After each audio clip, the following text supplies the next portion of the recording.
Assalamualaikum warahmatullahi wabarakatuh. Halo teman-teman semua. Perkenalkan, nama saya Eli Musrifah Hasibuan. Saya dari semester 3 kelas B. Nah, teman-teman tahu nggak sih saya mau ngapain di sini? Pada nggak tahu ya, pada penasaran ya. Jadi, di sini saya akan menjelaskan mengenai bagaimana sih cara membedakan antara zat homogen dan zat heterogen. Nah, teman-teman pasti penasaran banget ya gimana cara membedakannya. Sebelumnya teman-teman tahu nggak sih apa itu zat campuran? Nah, zat campuran adalah gabungan dari beberapa zat atau lebih yang sifat zat penyusunnya itu tidak berubah. Itulah yang dimaksud dengan zat campuran. Zat campuran ini terbagi menjadi dua, homogen dan heterogen. Apa sih itu zat homogen? Nah, teman-teman di rumah pasti udah pada penasaran banget ya, apa itu zat homogen. Nah, zat homogen ini adalah campuran antara dua zat atau lebih yang partikel-partikel penyusunnya itu tidak dapat dibedakan lagi. Contohnya itu seperti air dengan gula. Pasti teman-teman pada bertanya-tanya nih, kok bisa gitu ya. Nah, seperti yang teman-teman ketahui juga ya, ketika kita menggabungkan antara air dengan gula dan ketika kita mengaduk-ngaduknya secara merata, maka kita nggak bisa membedakannya lagi. Mana nih gula yang tercampur dengan air, mana air yang tidak tercampur sama sekali dengan gula. Itulah dinamakan zat homogen yang partikel-partikel penyusunnya itu tidak dapat dibedakan lagi. Nah, selanjutnya heterogen. Nah, teman-teman juga pada penasaran banget nih ya, apa itu heterogen? Heterogen ini adalah kebalikan dari homogen.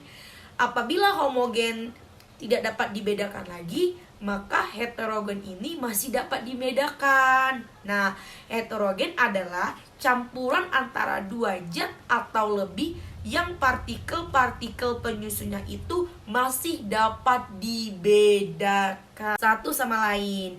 Pada campuran heterogen ini, dinding pembatas antara zat masih dapat dibedakan. Apa sih contoh dari zat heterogen? Nah, contoh dari zat heterogen ini adalah seperti air dengan pasir.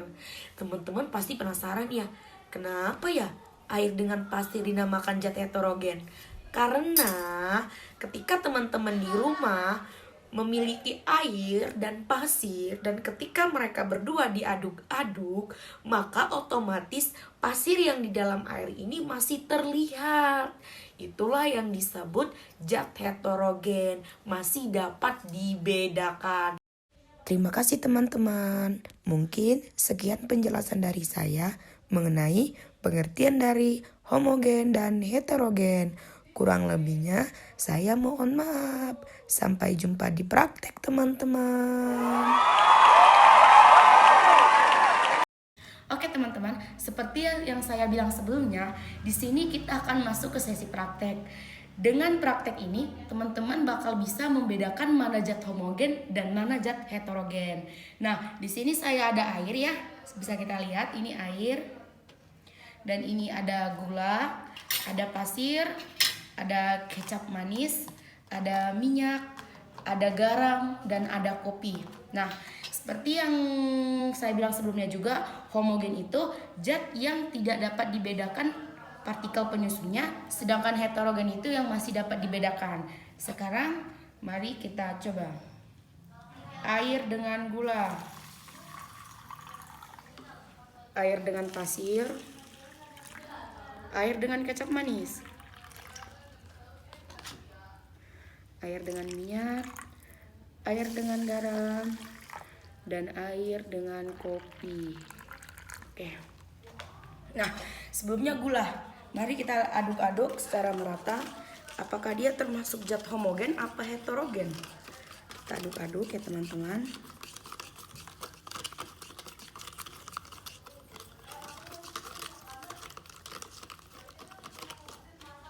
Ini kita aduk-aduk juga. Ini pasir, kita aduk-aduk.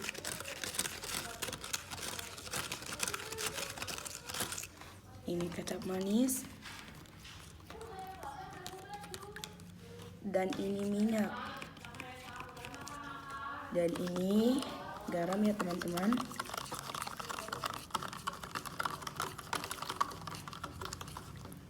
Dan ini ada kopi.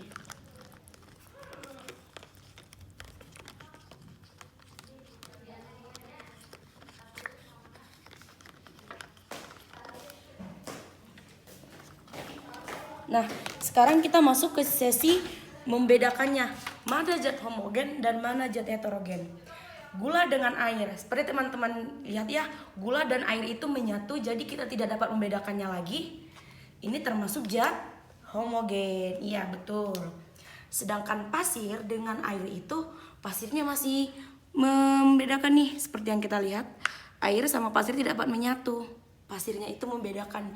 Jadi ini termasuk zat heterogen. Iya, benar sekali. Dan ini ada kecap manis. Kecap manis ini termasuk homogen apa heterogen sih? Nah, seperti yang kita bilang, seperti yang kita lihat, air dengan kecap manis itu terlarut dan tidak dapat dibedakan ini kecap manis ataupun coklat ya. Berarti ini termasuk ke zat homogen. Minyak, seperti yang teman-teman lihat, minyaknya itu ke atas sedangkan airnya itu ke bawah. Berarti mereka tidak dapat bersatu. Masih dapat dibedakan kan bahwasanya yang di atas ini minyak. Berarti ini termasuk ke zat heterogen. Selanjutnya ada garam dengan air. Garam dengan air ini sama seperti gula tadi ya. Dia dapat menyatu dan tidak dapat dibedakan lagi. Berarti ini termasuk ke zat homogen. Nah, kopi ini seperti yang teman-teman lihat, pasti teman-teman berkata-kata, kopi kok bisa kok larut. Nah, tapi kopi ini jika kita melihatnya dengan dekat, bubuknya itu kayak masih terlihat gitu. Masih tidak dapat menyatu dengan rata seperti gula tadi. Berarti ini termasuk ke zat apa teman-teman? Ini termasuk ke zat heterogen. Berarti dapat kita simpulkan bahwasanya gula, garam, dan kecap manis ini termasuk ke dalam zat homogen. Sedangkan kopi, minyak, dan pasir termasuk ke zat heterogen. Nah, mungkin sekian ya praktek dari saya. Semoga praktek yang saya lakukan ini bermanfaat sama teman-teman dan teman-teman dapat membedakan mana zat homogen dan mana zat heterogen. Sekian dari saya. Wassalamualaikum warahmatullahi wabarakatuh. Sampai jumpa.